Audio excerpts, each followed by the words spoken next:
Hi friends, మేము చేసే interesting videos మీ మొబైల్లో నోటిఫికేషన్గా రావాలి అంటే మా ఛానల్ని సబ్స్క్రైబ్ చేసుకోండి. అలాగే పక్కనున్న బెల్ ఐకాన్ని క్లిక్ చేయండి. Hello friends, welcome back to our channel. పాత నాణాలకు డిమాండ్ ఎక్కువే. ఇప్పుడు పాత ₹2 కాయిన్ విలువ పెరిగింది. అవును, కానీ ఆన్లైన్లో మాత్రమే ధరని ఇవ్వాల్సి ఉంటుంది. మీరు చదువుతుంది, చూస్తుంది అక్షరాల నిజం. పాత నాణాలు, నోట్లను ఆన్లైన్లో కలెక్ట్ చేస్తుంటారు.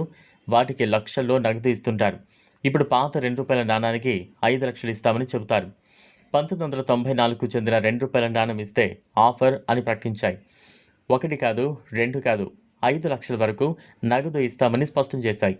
ఆ నాణం వెనుకాల భారతీయ జాతీయ జెండా ఉంటుంది. పాత ₹2 నాణానికి 5 లక్షలు ఇస్తామని ఆన్లైన్ పోర్టల్ క్విక్కర్లో ప్రకటన కనిపించింది. సో మీకు నగదు కావాలంటే వెంటనే త్వరపడండి. క్విక్కర్ సైట్ విజిట్ చేసి ఆఫర్ ఓకే చేసుకోండి. కాదు, ఇది వరకు కూడా ఇలాంటి ఆఫర్ కూడా వర్తించాయి. ₹5 నోటు, మిగతా నాణాలు కూడా ఆఫర్ ఇచ్చారు. సదరు నాణాలు, నోటు ఉన్నవారు ఆఫర్ కొట్టేశారు. సో ఇప్పుడు మిగతా వారు కూడా త్వరపడండి.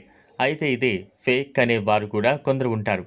అలాంటిది ఏమీ లేదని సంస్థ చెబుతోంది. చెప్పిన సంవత్సరానికి సంబంధించి నాణం అందజేసి డబ్బులు తీసుకోండి. అలా ఒకరు తీసుకుని షేర్ చేసినా సరిపోతుంది. మిగతా వారికి మరింత విశ్వాసం లభించే అవకాశం ఉంటుంది.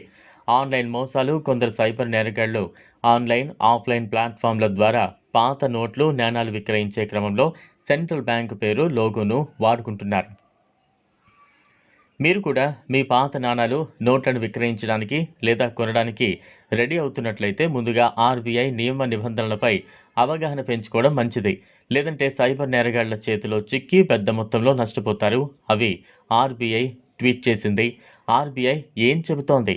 ఆర్బీఐ తన అధికారిక ట్విట్టర్ హ్యాండిల్ ద్వారా చేసిన ఒక ట్వీట్లో రిజర్వ్ బ్యాంక్ ఆఫ్ ఇండియా పేరు, లోగోను కొంతమంది ఉపయోగిస్తున్నట్లు తమ దృష్టికి వచ్చిందని, చెల్లుబాటులో లేని పాత నాణాలు, పాత నోట్లను విక్రయిస్తూ ప్రజల నుంచి ఫీజులు లేదా కమిషన్లు, పన్నులు వసూలు చేస్తున్నారు.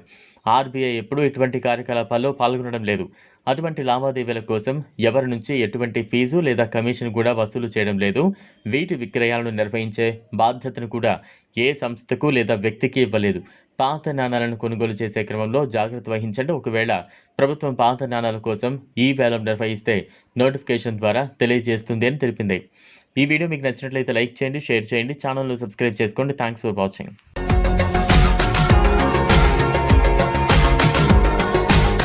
మరిన్ని అప్డేట్స్ కోసం మా ఛానల్ని